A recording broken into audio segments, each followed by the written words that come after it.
Buenas noches, bienvenidos a una nueva edición del Café del Correo, el programa de análisis y debate de la actualidad en la provincia de Cádiz.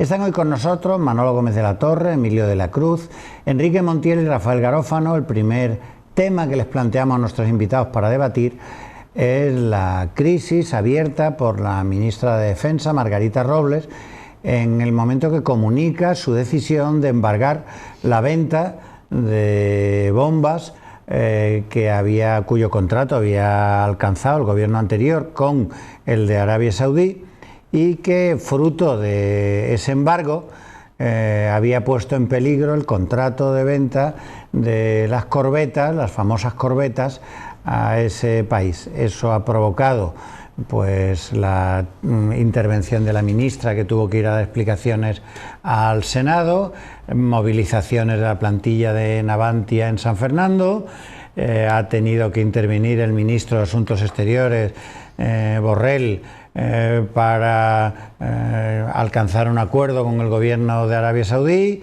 Ha tenido que rectificar Margarita Robles, ha tenido que hablar el presidente del gobierno. Es decir, se generó de repente un problema donde no lo había, de resultas del cual, a mi modesto entender, el gobierno ha quedado mal con todo el mundo, con las ONG que estaban en contra de la venta de armamento a Arabia Saudí, y con los trabajadores de San Fernando, que han perdido la confianza que pudieran tener en el gobierno. ¿Empieza? Sí, yo me gustaría empezar un poco por lo que dirían los ancianos, ¿no? No tocarle, mejor quieto.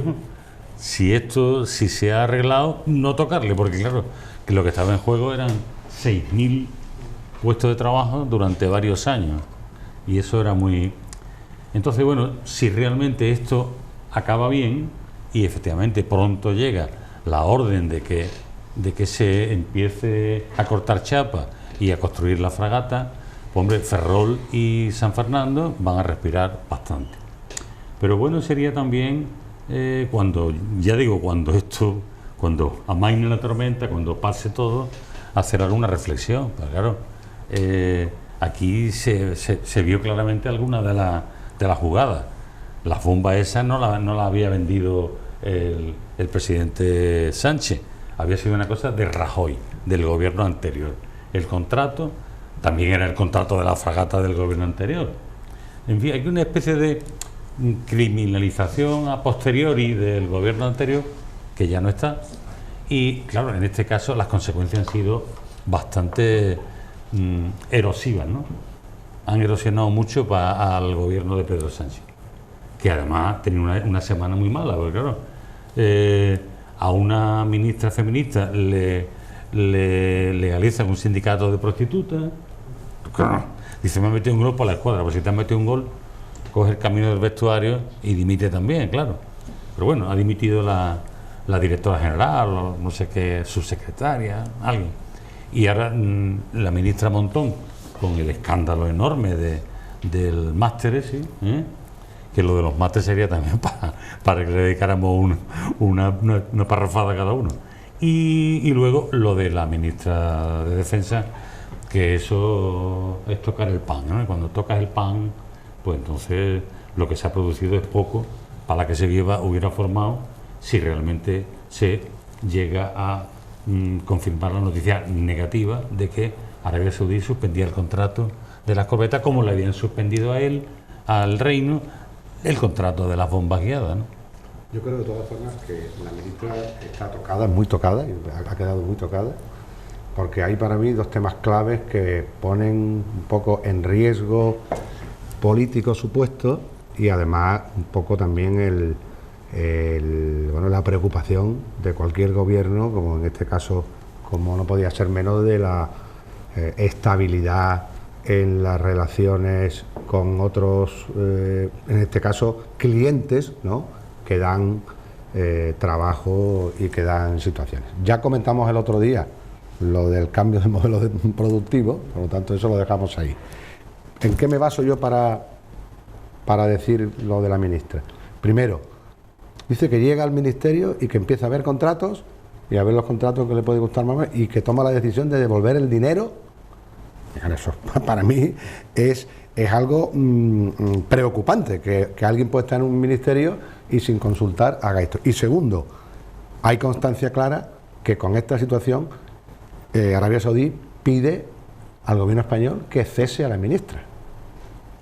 Eso se lo pide el Arabia Saudí.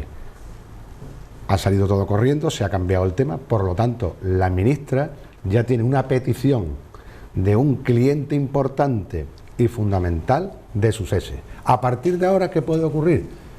Hombre, un ministerio tan importante, y si nos vamos a la parte comercial, habrá, me imagino, muchas situaciones que podrían estudiarse como complicadas, que a lo mejor pueden venir y decirle a esos clientes a España, oiga, con esta ministra no sigo negociando, porque no sé si mañana llegamos a un acuerdo y usted me va a sacar esto. Por lo tanto, yo creo que la ministra empieza una fase distinta, pero que terminará, acordaros, con algún otro motivo, a lo mejor no ahora, o en 3 meses o en 4, o a lo mejor resulta que es que considera que es mejor volver a la carrera judicial, terminará yéndose. Al Tribunal Supremo, en este caso, ella es magistrada del Supremo. Bien. Rafael. Bueno, puede haber algo de lo que ha comentado Enrique, que es el revisionismo de las medidas adoptadas por el gobierno anterior del Partido Popular. Puede haber un porcentaje en este asunto que esté ahí presente, es decir, es un tema puramente político. Y después está el otro tema que se podría plantear así, más o menos así. La ministra de Defensa debería dimitir inmediatamente por haber seguido principios morales. Así de claro. ¿Por qué? Porque yo creo que ha vivido ella en lo personal el dilema que ya planteaba Maquiavelo en El Príncipe, ¿no? Es decir, es el político que tiene ante la toma de decisiones la consideración de los principios morales, pero después la dureza del principio de realidad histórica, de realidad sociológica, es decir, una serie de componentes que hace que el político, a la hora de tomar medidas, tenga que mancharse. La política, como la poesía, aquello de maldigo la poesía que no toma partido hasta mancharse, concebida como un lujo cultural para los neutrales, efectivamente. La poesía no puede ser sin pecado un adorno. Efectivamente. Sí, es decir, y bueno, pues eso que sucede en la poesía, que tiene que tomar partido hasta mancharse, también en la política. Y los que hemos estado en la política, en más nivel o en menos nivel, hemos estado en muchísimas circunstancias abocados a tener en cuenta una serie de principios que no son el puramente ético, ¿no?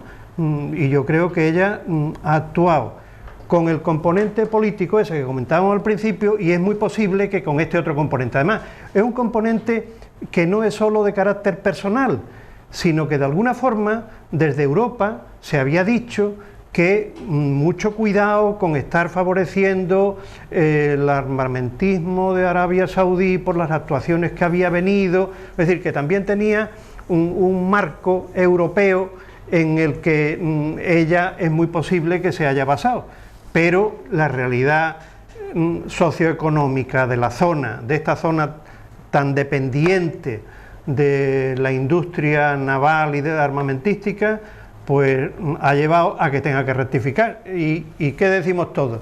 Pues ojalá la rectificación sea a tiempo y termine siendo válido el contrato de los barcos para Arabia Saudí. Solo una objeción.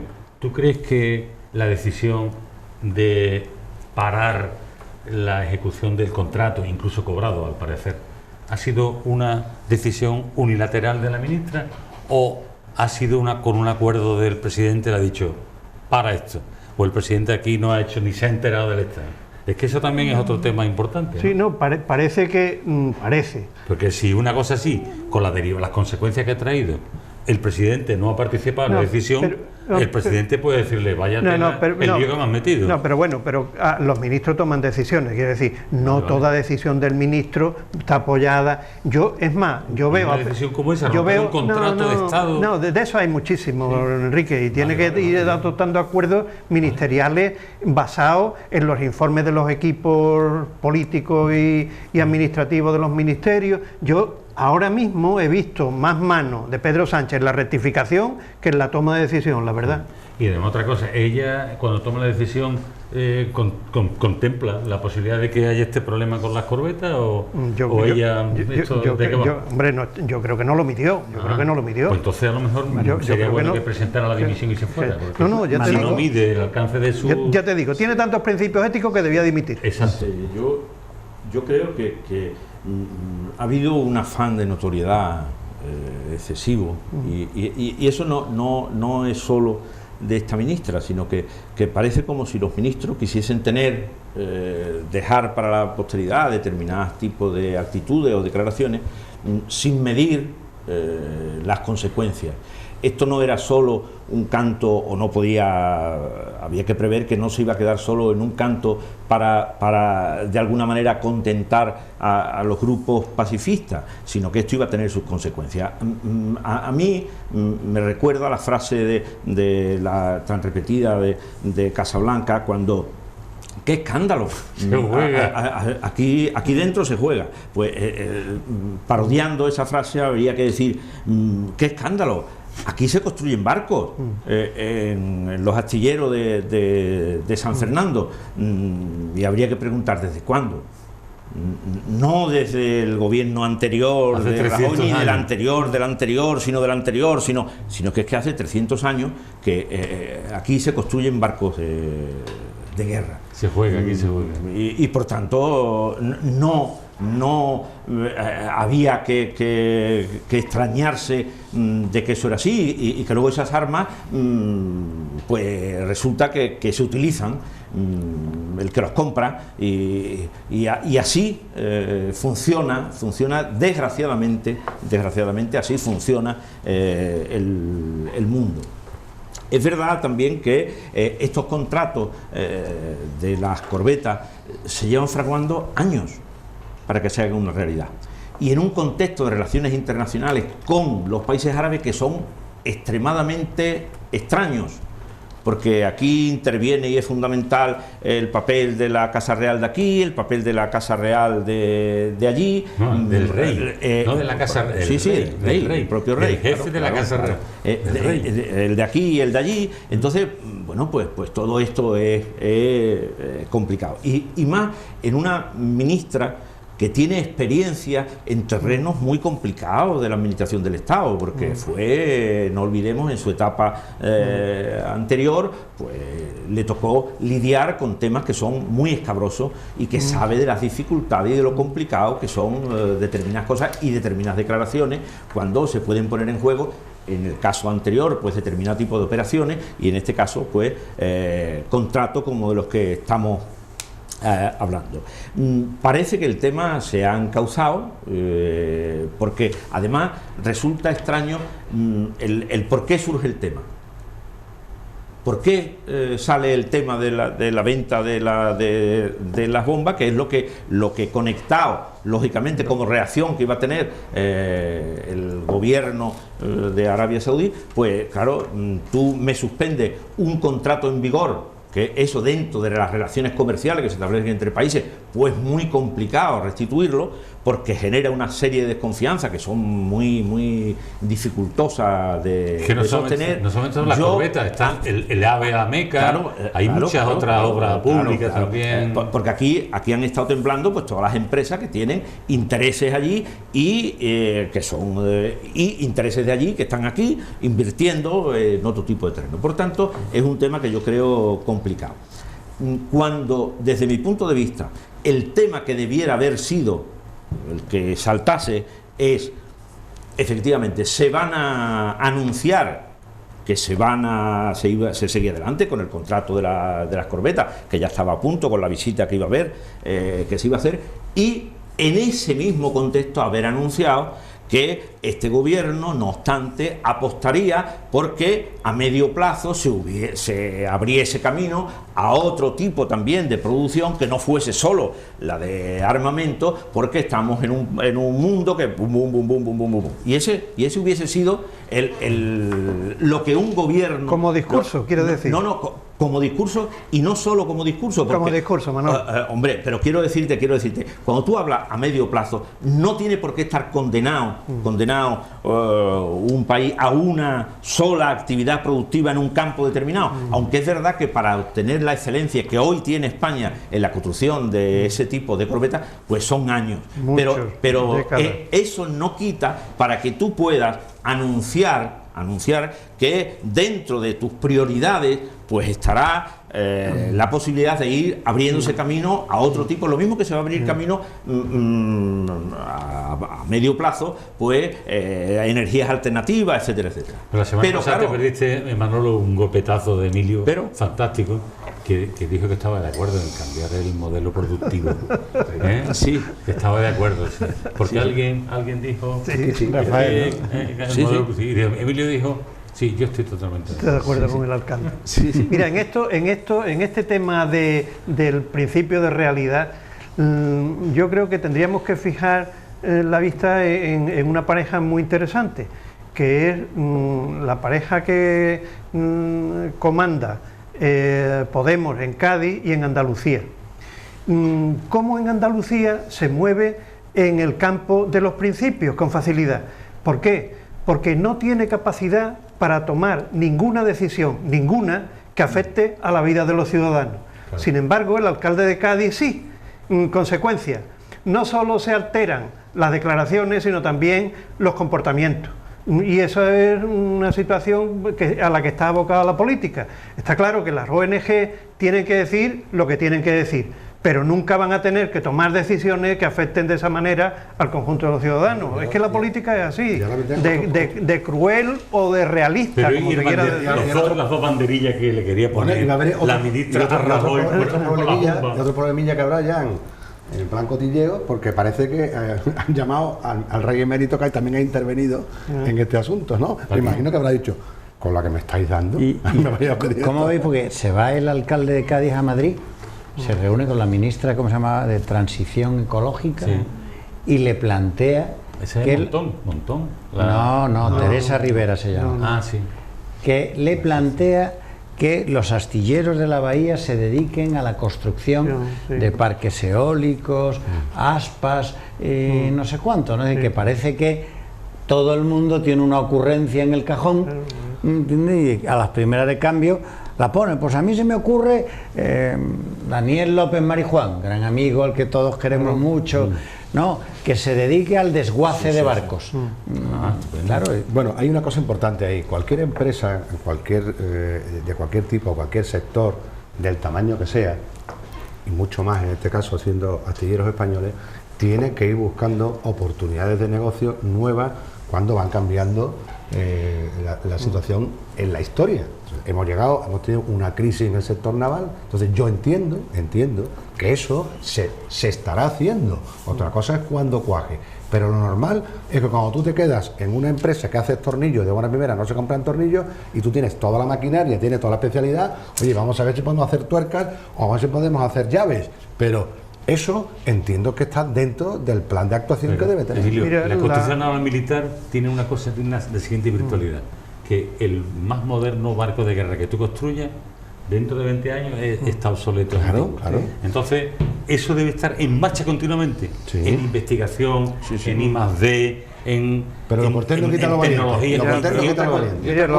Salvo que te hagan caso y te llamen como consultor del nuevo asunto del plan industrial de tal.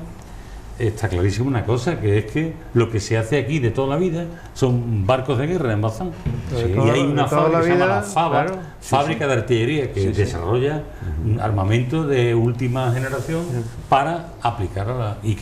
Y otra cosa que también la señora ministra al parecer ignora, es que todos los países, sobre todo los que tienen tanto litoral como España, necesitan de una flota militar, de una armada para la defensa de de su... Pero esa fue además, claro, pero es la sí, razón de ser, sí. la razón de ser de los astilleros, concretamente los astilleros de Cádiz, se crean en función de encargos de barcos de guerra. Es decir, si el gobierno hacía la concesión de la construcción de un barco de guerra, yo construyo un astillero. Así fue. No se construyó un astillero y después se solicitó que el gobierno, no, fue al contrario. Estuvo vinculado a los encargos porque el patrono del momento necesitaba la seguridad de, y yo aquí quería construir. Cuando se concede, se hace el astillero.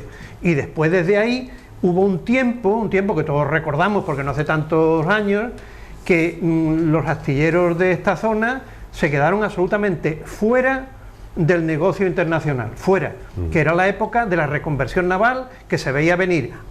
Es que la reconversión en astilleros de esta zona es su desaparición, ha cumplido un ciclo histórico. Después aquello, con ayudas del gobierno que Europa no dejaba y tal, empezó a buscar huecos y a levantar cabezas. Pero eso era así, no se puede decir un cambio de modelo productivo, y ahí queda eso. Y tenéis que ir a ver el dique de San Carlos. El dique de San Carlos, que es una joya de la ingeniería de construcción del 18. Del 18, es una...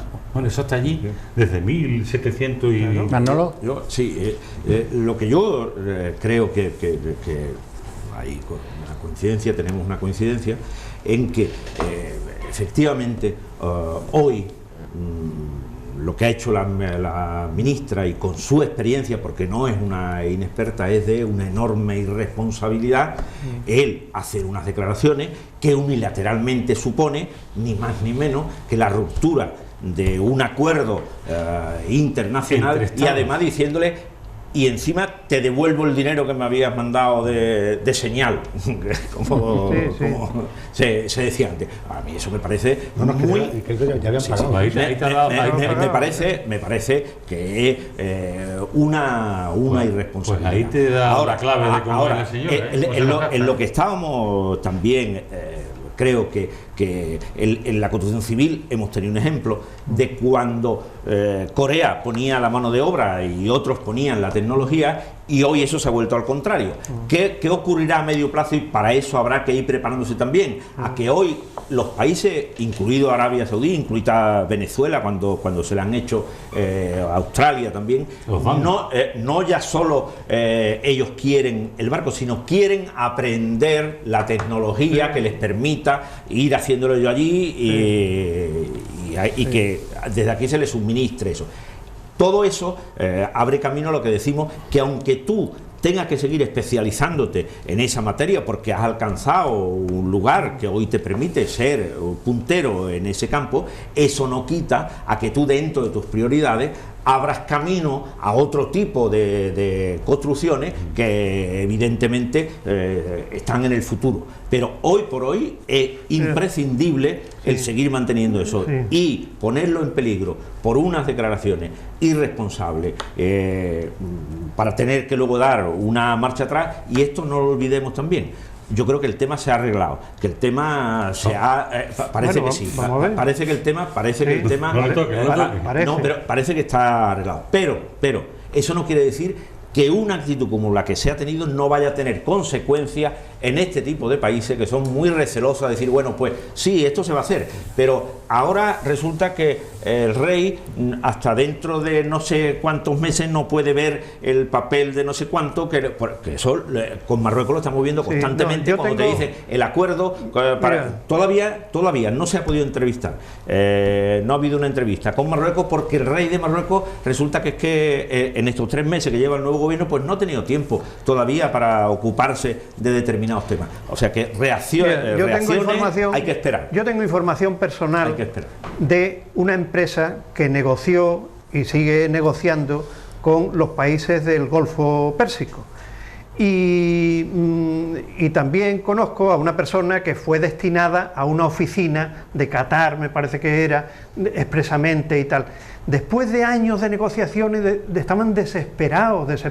La negociación con los países árabes decía que era un infierno y tal y cual. Y al final esa empresa terminó desmontando la oficina que había montado allí y tal, de las dificultades y que las negociaciones se eternizaban y no había manera y tal y cual. Es decir, que debe ser especialmente dificultosa la negociación con estos países. Por eso una salida como la de la ministra, pues es bastante irresponsable, sabiendo para dimisión, ¿verdad? con quién. ¿Para dimisión, Manolo? Pues yo creo que este tipo de actuaciones, la verdad es que por lo menos, y si no dimite, por lo menos tienes que dar la cara y reconocer. Si no dimite, cese. Bueno, damos por concluido este primer bloque del Café del Correo, volvemos en unos momentos.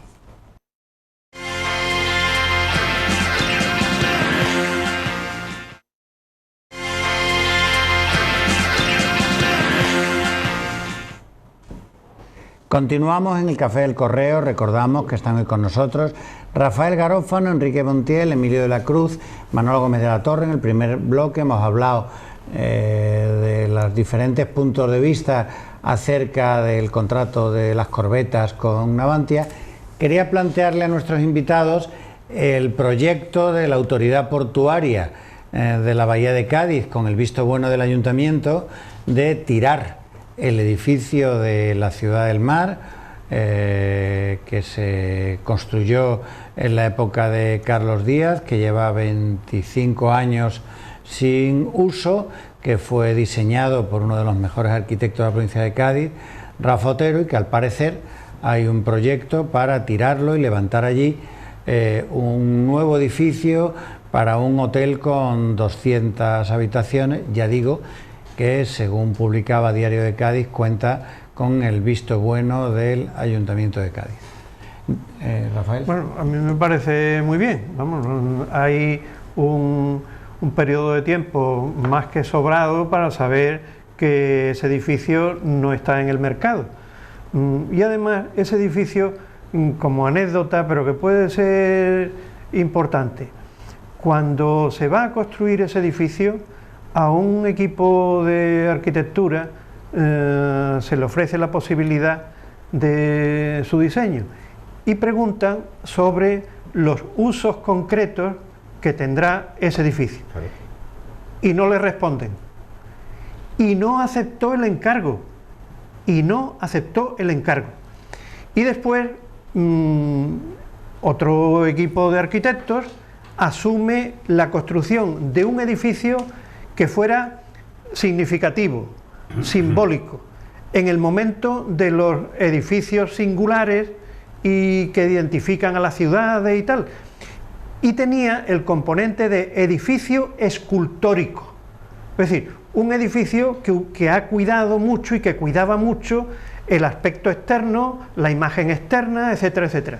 Bueno, se ha visto la falta de flexibilidad que tenía para distintos usos la distribución interior, que no es solo de tabique, estoy hablando de estructura, ¿no?, para amoldarse a otros usos posibles. Es decir, que está más que contrastado que el edificio no respondía a las necesidades del mercado y a los de otros posibles usos, así que bienvenido sea el derribo y la construcción de otros. Yo, Fernando, veo en esto lo siguiente, es que ya hemos puesto el tenderete, vamos a vender ahora todo, vamos a vender humo, ¿no? Porque, bueno, como ahora vienen las elecciones, pues vamos a hacer un hotel aquí, vamos tal. Es que resulta que hay una serie de solares grandes en Cádiz que están ahí, el de Radio Nacional, el que está frente a la Dirección de Hacienda, ese al lado de la 11, ese local tan estupendo, lleva años y años, y como ese, muchos sitios en Cádiz donde aquí hemos hablado del reloj, el reloj parado. Bueno, ahora vamos a poner en venta este edificio. Bueno, lo cierto es que ahí se hizo un edificio que no ha servido para nada. Y ahí es un sitio ideal para un hotel. O sea que Rafael, tú hay un despacho, ¿no? Bueno, durante la Colón 92. Durante la Colón 92. Digo, para lo único que ha servido 15 días. Y Rafael, tú... Pero vamos, lo cierto es que para un hotel el sitio es extraordinario. Claro, depende de qué hotel, porque a lo mejor habrá que hacer un hotel escultórico, ¿no? Como decías tú antes. No cualquier... O no. Sí, bueno, no. hay que hacer un hotel que no rompa, porque es un sitio, esa zona de Cádiz es una preciosidad. Entonces, todo esto debe estar en función de, a mí no me gusta mucho la palabra, pero la venta de una ciudad que es una ciudad única. Ahora que están con las mojarritas de Quiñones, Quiñones, que era un enamorado de Cádiz, como sabéis muy bien, decía que Cádiz era como Venecia, era una ciudad insólita, única en España. Bueno, pues todo lo que se haga sobre esta ciudad única e insólita debe hacerse con esa mirada, no sin esa mirada. Entonces, bueno, si hay una empresa que quiere hacer un hotel, diga usted, llame usted al empresario y que venga ahí de una rueda de prensa, no haga usted portavoz de una empresa, ¿me explico? No, sí. Es decir, no, ya está bien, es que va a llegar un momento en que cuando un político municipal o de cualquier sitio quiera hablar, la gente se va a dar la vuelta, se va a poner de espaldas y dice, mete que llame, no diga más tontería ya, hombre. Porque se ha empezado la veda está abierta. De aquí a mayo no me vean lo que nos van a vender en todos los pueblos. Como bien ha definido posteriormente, es un cuidado que se debe tener en ese Cádiz emblemático para todo. Por lo tanto, ese criterio hay que tenerlo con cualquier tipo de edificación o cualquier tipo de actividad. Esa es mi idea. Ahora, hay una actividad que se ha conseguido que se haga ahí, parece que hay interesados. Tú dices que salgan los empresarios. Primero los empresarios van a su negocio, a su quieren salir. No quieren saber. Es más, todo esto les influye negativamente, porque claro, imaginaros que ese es un hotel que pertenezca a una cadena internacional y el señor que está en Londres le llega las notas de prensa que le mandan, le dice, oye, ¿qué pasa en Cádiz? Que hemos hecho un hotel, pero parece que allí hay un problema con lo... O sea, todo esto, me voy, ¿vale? Entonces, hay si le interesa, no se va, unos usos. Como cualquier tipo de construcción, tendrá que tener unos parámetros municipales que tendrá que hacer, y punto. Y ahí tendrá que hacer, pues, al final, el que vaya a hacer el hotel tendrá que hacerlo lo mejor posible para sus intereses y, lógicamente, para los intereses de la ciudad. El problema es que aquí cualquier cosa, por lo tanto coincido plenamente con lo que dice Rafael, se tira y punto, porque ahí no hay nada que guardar. A mí personalmente, que incluso me coincidió en el ayuntamiento, estuve en la primera piedra y tal, digamos como cierta añoranza de ver que una cosa que se puso con aquel ímpetu y para lo que se quería, que al final termine en nada, pues oye, me sienta mal, ¿no? Pero bueno, eso es lo que hay.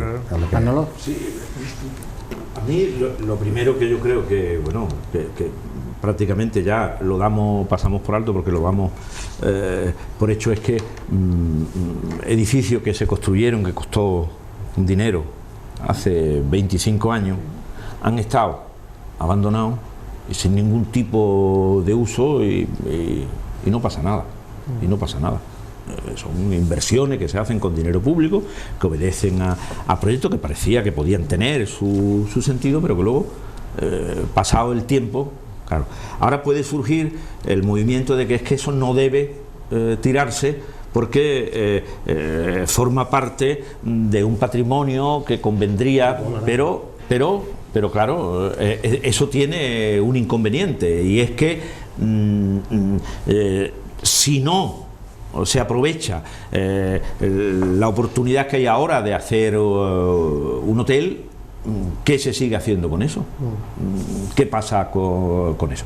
¿Sigue así? ¿O se le da otro uso que podría ser? Se habló de algún otro uso público, como acordaros de la carambola, de que si lo que hoy está en la caleta, sí, de estudio de subacuático, pues se pasaban aquí, a este sitio, y ese se utilizaba, pero eso son las ocurrencias esas que de vez en cuando se echan, pero que no terminan de consolidarse nunca. Y por tanto, eso está ahí, ahora hay una oferta, y si no se aprovecha, pues posiblemente, pues nada, pasará otro tiempo y eso seguirá sin dársele uso.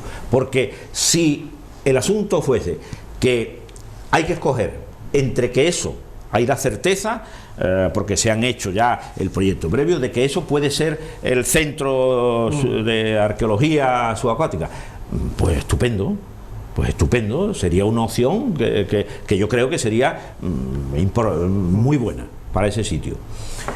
Pero eso quedó en una ocurrencia de la que nadie ha hablado como alternativa, y ahora aparece una inversión que, bueno, pues si no se aprovecha, porque hay un tema de gente que tiene un montón de dinero, sí, mucha gente con montones de dinero, daros cuenta, deseando de encontrar un sitio donde invertir, los llamados fondos, hay fondos por ahí. Mira, daros cuenta que al final, lo que hay que si os hacer da, ¿qué ocurre? Pues que el hotel de la residencia de tiempo libre, pues eso está ahí, que no se sabe cuándo se va a destapar. El hotel que iba encima de la estación, con los problemas que hay, pues eso está ahí parado y no se sabe.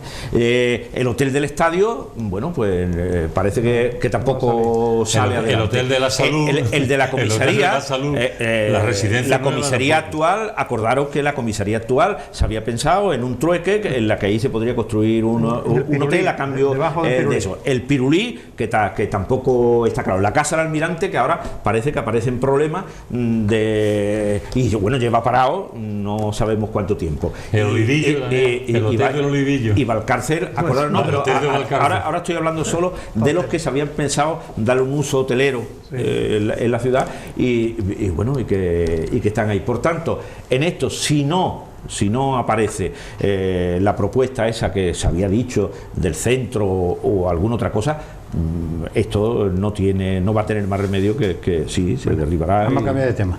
Y ya está. Usted no va a decir nada porque usted estaba en contra de que se tire. Bueno, pero estoy aquí moderando. Mi opinión es que estoy en contra de que se tire. Esa es mi opinión. Pero yo no estoy aquí de contertulio, estimado amigo. Te diré más, no quiero que se tire ni la aduana. Ya que está construido, que se le dé uso a las cosas. La tendencia en Europa, está hecho. Sí, úsese. La tendencia en Europa va por ahí, por no tirar, sino reconvertir. Pero hay cosas que vamos a cambiar de tema. Un juzgado ha parado la remunicipalización de servicios en Chiclana. Digo remunicipalización porque es un término que se emplea, o municipalización, da igual. Es decir, son servicios que prestaba el ayuntamiento a través de una concesión a una empresa privada y que en Chiclana ha pasado a prestar por una empresa propiedad del ayuntamiento. Y ese proceso ha sido por un juzgado de lo contencioso de Cádiz, mediante una demanda interpuesta por la Abogacía del Estado, se ha paralizado, e inmediatamente el alcalde de Cádiz ha salido a reclamar al subdelegado del gobierno en Cádiz y ex concejal del Ayuntamiento de Cádiz, que en su día apoyó la remunicipalización de los servicios de playa, que dé órdenes a la Abogacía del Estado para que se paralice la demanda contra la remunicipalización de esos servicios de playa en Cádiz, que ahora está ejecutando la empresa Cádiz 2000, creo que se llama. Ese tema es muy bonito.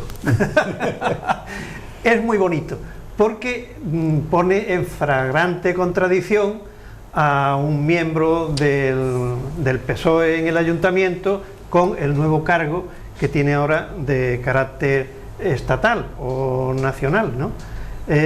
Y efectivamente las municipalizaciones de este estilo, yo como socialdemócrata estoy totalmente en contra.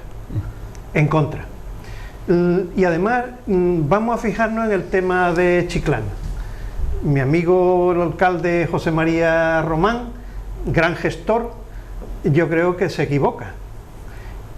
¿Y qué elemento tengo yo de superior juicio respecto a él? La distancia temporal. Él está ejerciendo como político, como alcalde de su ciudad, y yo tengo distancia. Y un ayuntamiento, los ayuntamientos españoles, con las dificultades económicas que tiene,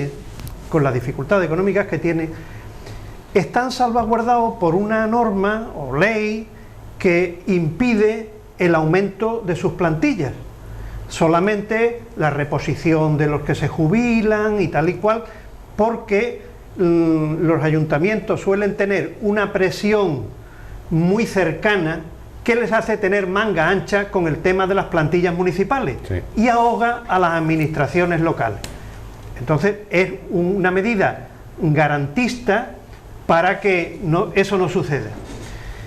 Pero puede haber gestores, como yo en su día, que se equivocan pensando: si una empresa entra en este tema de actuación de servicios municipales, yo me pongo a hacer cuentas y resulta que es muy bueno económicamente para el municipio y para los trabajadores, porque no dependen de un empresario explotador, sino de una administración socialista y justa, con unas normas laborales muy justas. Equivocación. Equivocación, porque eso puede suceder durante un tiempo muy pequeño, el tiempo que coincide de determinado político con determinado equipo de funcionarios que se toman eso como si fuera un negocio propio, que se parten la cara y no viven por eso. Puede suceder incluso durante un tiempo, pero eso ni es lo habitual, ni es lo normal, ni debe ser a lo que deben aspirar los gestores municipales. aconsejable. Ahora mismo, desde una visión socialdemócrata, se va a administraciones locales muy pequeñas en personal, de personal muy técnico, que saque pliegos y concursos públicos para que los empresarios lleven los servicios, unos pliegos muy bien hechos donde no quepa ni la explotación ni el maltrato, pero sí exista la supervisión con técnicos municipales de la buena marcha de los servicios, etcétera. No me quiero extender, pero yo creo que fue un error lo de Chiclana, que fue un error lo de Cádiz, y quererse distinguir del Partido Popular en este tema. Si me ponen en un brete, yo diré que estoy mucho más de acuerdo con la posición del Partido Popular en este temita circunscrito que la posición de Podemos y del PSOE. Bueno, yo como liberal desengañado bastante, o alicaído, ya que tú te pronuncias como... Claro. A mí lo que me gusta de todo esto es comprobar una vez más que todavía la justicia tiene una venda en los ojos y que actúa de acuerdo con la ley. Entonces, usted puede remunicipalizar, usted puede privatizar, usted puede hacer lo que la ley le permite que pueda hacer, pero hágalo usted de acuerdo con la ley. Porque si usted no lo hace de acuerdo con la ley se le va a venir encima a usted, que es lo que ha pasado ahora mismo en Chiclana. Por lo tanto, yo cada día, desde mi posición de liberal alicaído, un poquito alicaído, pienso que la ley debe ser el motor de la vida política de la democracia. Sin ley no hay democracia. Pues yo, después del alegato de Adam Smith, de mi posición liberal conservadora, no alicaída todavía, me da una más de satisfacción, más de Federico. me da una satisfacción y una gran hemorragia de placer escuchar las palabras de don Rafael, porque precisamente en la política liberal está esa reducción de la administración a lo que él exponía, y es a lo que tiene que ir la administración en general y mucho más la local, por lo que bien decía. Yo soy también buen amigo de José María Román, y que vivo mucho Chiclana. En Chiclana en general hay mucho concepto de meterse en la casa grande, hay mucho concepto porque solo en Chiclana. Bueno, allí te digo que lo vivo intensamente porque los jardineros, los albañiles, nosotros, de la cantidad de gente que hay, bueno, porque está el ayuntamiento y después de sus cosas, hay ahí una tendencia. No lo niegan, pero no, Román, No, los alcaldes anteriores, que sí. lo que dice, mira, Enrique, a mí me dijo un alcalde de Chiclana, dice, mira, yo lo que quiero que aquí haga, aunque sea un centro de salud, porque eso significa que a Chiclana vienen sueldos fijos. Sí. La filosofía del chiclanero, bueno, en todos los alcaldes, lo que querían era lo que pasaba en la isla o en Cádiz, sueldos fijos. Adam, déjale. Que no vamos a decir nombres ni vamos a dejar mal a nadie, pero se ha ocurrido, primero el que gobierna por mayoría absoluta, por supuesto, pero el que ha tenido que estar en coalición, se ha llegado en aquellos tiempos a decir, no, a ver, aquí, ¿cuántos colocamos cada uno? ¿Vale? Eso se llegaba, eso era así. Por lo tanto, esa tendencia había, y como es lógico, esa tendencia se tenía que quitar. Evidentemente, sí, en Cádiz, creo que ahí también fallaron y metieron la pata. Claro, el problema es que cuando le han dicho al subdelegado de gobierno, hable usted con la abogacía del Estado para que esto no se haga, dirá él, ¿y eso cómo se hace? Sí, yo soy ahora de la opinión que en el marco, con el marco actual de ley de financiación de los ayuntamientos, el planteamiento de que vuelvan a ser municipales las empresas que en su día se externalizaron es un problema. Es un problema porque los ayuntamientos tienen hoy, son, y lo hemos puesto aquí de manifiesto alguna vez, quizás es de las instituciones en las que el Estado de alguna manera solucionó sus temas de financiación y lo hace a través de, puede poner impuestos, quitar, etcétera, etcétera. Las comunidades autónomas se llevarán la otra parte y los ayuntamientos, siendo las administraciones que mejor gestionan, y a la vista está en la mayoría de ellos que ha habido hasta hace muy poco la contradicción de que teniendo beneficios no podían reinvertirlos en la propia ciudad, o en el propio municipio, pues se ven frecuentemente en temas de falta de liquidez. Y cuando eso es así, pues si tú municipalizas un servicio y el problema de liquidez resulta que tienes un problema cada 1 de mes para pagar la nómina de esos trabajadores, realmente origina un problema que empieza a empeorar el servicio. Sin que eso quiera decir que las privatizaciones o las externalizaciones que se hicieron hayan funcionado bien, porque muchas de ellas han funcionado mal y muy mal, para los servicios que se prestan a los ciudadanos y para los propios trabajadores, en los que no se respetan la mayoría de las veces sus derechos, porque es que no podemos caer en que las municipalizaciones son excelentes porque ahí se respeta y ahí va todo estupendamente, y lo externalizado mal, o lo contrario que te quieren vender muchas veces, externalizando un servicio, pues es la maravilla. El servicio va a funcionar bien, los trabajadores van a estar contentos, se van a respetar sus derechos, van a tener eso. Pues no. Y la prueba está en que muchos de esos servicios estamos teniendo. El tema del agua, por ejemplo, es un ejemplo. Es un ejemplo clarísimo. Es un ejemplo clarísimo. Claro. En el que, claro, los ayuntamientos necesitados de liquidez, pues tú le ofrecías un montón de millones a 30 años vista, y los ayuntamientos se han metido y luego se han dado cuenta lo que significa la privatización del servicio de agua. Y luego además también en este tema de las municipalizaciones, si nos damos cuenta, al final esto se reduce a servicios que son, no voy a decir, como decíamos antes de las asignaturas de las Marías, pero sí no los esenciales, porque claro, los ayuntamientos se han dado cuenta, transporte público no puedo municipalizar eso, y sin embargo eso es uno de los porcentajes mayores del presupuesto. Pero en Chiclana son más de 100 personas. Sí, pero estamos hablando de el servicio, normalmente los que se llevan el embocado, que son el de transporte o el de basura, eso ahí no, ahí son las grandes empresas. Y entonces sí, servicio de playa, servicio de información turística, etcétera, etcétera. Por tanto, yo digo que hoy por hoy, y en la situación y en la que los ayuntamientos se encuentran, la experiencia de la municipalización parece que no va bien.